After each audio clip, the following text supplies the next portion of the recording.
Hey there, Bib Ben. It's the week 14, first round of the playoffs review. Only 4 games to review, so it should be a little bit quicker video. Before we get started, we'll give this episode a title: Two Bolivars, 1 week. So we'll start right there. We'll start with the championship. Devin and Graham on a bye week. Graham, the defending champion, on a bye week. So the first game was who's going to play Devin. So it was Drew against Rich. So owned by a 15-year-old versus Joe Cool. Third time lucky for Rich. Lamar couldn't get it done for Drew this time, but boy, he made a game of it late Monday night. I think he needed 30-some points from Zach Ertz, and he got 20-some. So Drew made it real close. In terms of the matchup, it was 126 for Rich versus 111. So 2 real good scores for the week. We know that. Sorry, it's taking a little bit to load. We know that on Rich's team, he lost Josh Jacobs before the game, so unfortunately, his first-round pick that he traded, we'll see if Josh Jacobs can come back at all this year, but apparently he was playing with a fractured shoulder, and he wanted to play, but the team said no. So if we're looking at that matchup, one of the big ones was that he had Jarvis Landry or Kenny Golladay, depending on which one you want to say is his starter, to come in off his bench. So depth is important. So if we're looking at studs, we'll look at the winning team. Biggest stud on his team was Joe Mixon, who started real slow this year in Cincinnati and has come on strong towards the end. He had 25 points. His middle linebacker scored a touchdown. So Darius Leonard, who was the defensive MVP last year, he turned in 18 points first week of the playoffs, so great day for him. Dalvin Cook kept on his good run. He didn't have a huge amount of yards, but he had the touchdowns, 13.5 for him. Kelsey got double digits. He was in the 10. Kenny Golladay off the bench had 12 or 13. And Harrison Butker continues to be kicker number 1 on the year. 11 points for him. So real good for Rich. You know, if you can put up 126 and your quarterback stinks as much as Baker Mayfield did, then it's a real good day. Baker only had 9 points at the quarterback position, which also affected Jarvis Landry. So they won the game, but he looked awful. Over on Drew's side, Lamar Jackson still put up a good fantasy day, which he always will. 3 more touchdowns for him. He had 25 points. Difference was in the other 2 matchups against Rich, he was in the 30s and 40s. So, unfortunately for Drew, he also got hit with the injury bug right before the game, as Le'Veon Bell got ruled out with an illness and then went bowling all night long. So, must have been pretty sick. So for Drew, like I said, Lamar Jackson was good. He put James White in to cover for Le'Veon Bell. He had 9.1 points, so that was a pretty good cover spot. Zach Ertz, stud number 2, 21.1 points. That trade looked like it might pay off for Drew going into the playoffs, but unfortunately he'll be playing for 7th and 8th pick. Allen Robinson, another good day. He's going to be a steal in the draft next year for somebody, or drafted way too high, one or the other. Chandler Jones continues his pace. I don't know how old that guy is, but he is number 1 DL again this year. And Eric Reed, I remember that name, Eric Reed, because if he's playing next year at DB, he's going to be drafted by somebody, because the last 3 or 4 weeks he's got to be the DB1. He's putting up double digits every week at your defensive back position. So really good for him. Stinkers, Cortland Sutton came back to earth. with Drew Lock. They put up 38 points, and Cortland Sutton still only had 3.4. So that's down from 20 something the week before. It's too bad he wouldn't have done this the week before. Someone else would have been in the playoffs. I'm over it. Don't worry about me. I'm over it. You'll find out why soon. Sony Michel. That's got to be a bust pick for Drew. Like when I do my best draft picks, worst draft picks, MVP, and that kind of stuff on the season, Sony Michel in the second round of the draft, in our second round. So really, theoretically, a fourth round pick, or a fifth round pick, but still, you expected a lot more from Sony Michel this year, and he's been awful. Other than that, 111 points. There can't be too many stinkers. But is there anybody on the bench? Just checking down. The only big player left on the bench was Robbie Anderson for Drew. It's Robbie Anderson's season, so I'm pretty sure I had him on my team once and traded him to Drew for somebody in amongst my how do I get out of this losing streak. But maybe he had 17, so he was a really good play this week, but unfortunate. So I picked Rich to win, and he did. So turns out this week I was real good at picking the top bracket and real bad at picking the bottom. So second game, the game to play Graham. So we're, the narrative was there. If Derek won, then we'd have Derek versus Graham. Somebody would be playing to get the trophy named after him. Unfortunately for Derek, he lost to Matty Ice. Matty Ice tried to let him win. When you don't set your lineup on a playoff weekend, you wonder, when are you going to set a lineup? Because when your defensive lineman is ruled out on Friday for a Sunday game, you'd think you'd notice that. You'd think you'd set that lineup. But, alas, he did win, so looking at the winning team with 100 points, George Kittle continues to be one of the top couple fantasy tight ends. Julian Edelman had a great day against Kansas City in the loss, but still 16.3 fantasy points. Chris Godwin, he could be big next week with Mike Evans going out. Godwin, 11 points. He's been real good this year. Middle linebacker Jalen Smith, 12 points.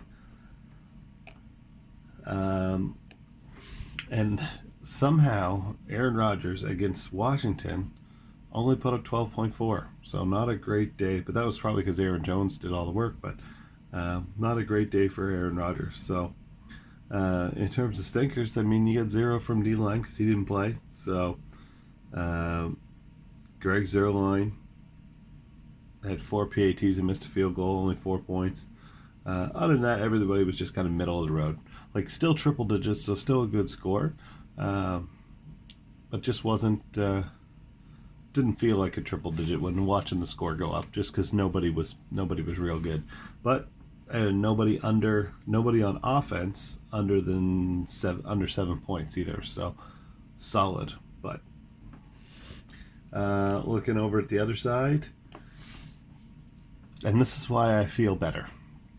So Derek says to me today, he benched his starter for his backup, and he bounced him from the playoffs. I benched my starter for some guy I pulled off the waiver wire, bounced me from having a chance at the playoffs either. So Derek made the point that he's 53, and he's good with it. And I'm 38, and I'm good with him losing, because I do not want to play for a trophy named the Deaky. Or the Deke, or whatever, the King, whatever he would decide to name it after himself. So sorry to see you lose, Derek. Not sorry. Austin Eckler, though. We'll look back at that deal. Austin Eckler for Jared Goff. Jared Goff, not the starter on Derek's team, not the backup on Derek's team. Eckler playing